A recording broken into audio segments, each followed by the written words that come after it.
الشيف عبد الله بيعمل احلى طاجن ليبي. لايك وشير ومتابعه فضلا ليس امرا عشان يصلك كل جديد. وتنساش دعمك ليا عشان اقدر اكمل فيديوهات. ومتنساش تصلي على النبي. انا اول واحد يتسلق القدر. لا، انا اللحمه الاقوى هنا. ايه اللي بلا بينا يا جماعه؟ بسرعه بسرعه قبل ما يلحقنا.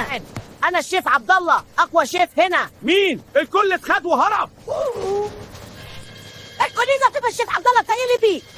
اتفضل قبل الثانيه نحكي. الكل ماشي صريح بالنتاج الليبي. فين الشيف عبد الله بيجري ورانا؟ بس سمعت مستلبسه.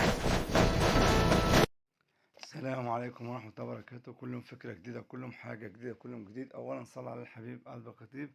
عملت لكم النهاردة الطاجن الليبي، يا رب الفيديو يعجبكم. لايك وشير ومتابعة عشان أصلك كل جديد.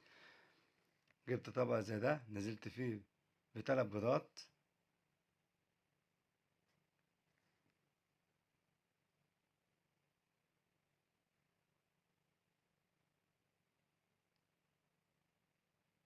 وكوباية من الحليب،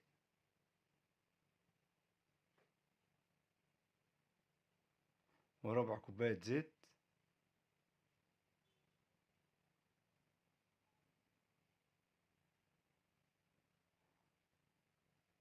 معلقة صغيرة ملح، فلفل اسود، شوية بودر، وقلبتهم كده بالمضرب.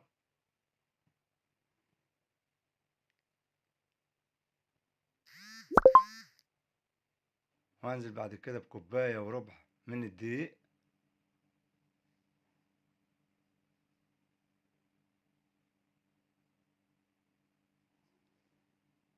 وهكمل تقليب كده بالمضرب. طبعا جبت شوية بطاطس قطعتهم وقليتهم في الزيت، قطعتهم بالشكل ده قطع صغيرة ونزلت بيهم في الصينية.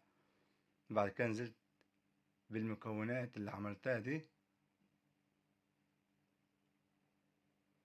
بعد كده ادخلها الفرن لحد ما تستوي. بعد ما استوت بقت تمام كده وجمدت شوية، جبت نص كوباية من الصلصة ونزلت بيهم كده في الصينية.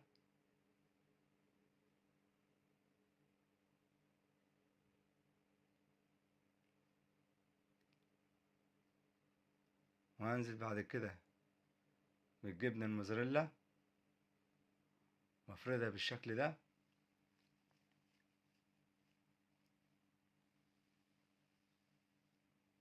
بعد كده ابدأ ادخلها الشواية الفرن عشان تديها لون من فوق والجبنة تسيح.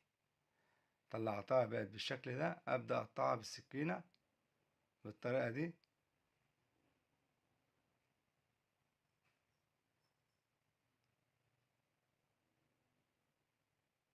يا ريت الفيديو ده يوصل لأكبر عدد من الناس عشان الكل يستفيد. وصلى على الحبيب قلب كتيب، وألف هنا والشفا، وكل سنة وأنتم طيبين.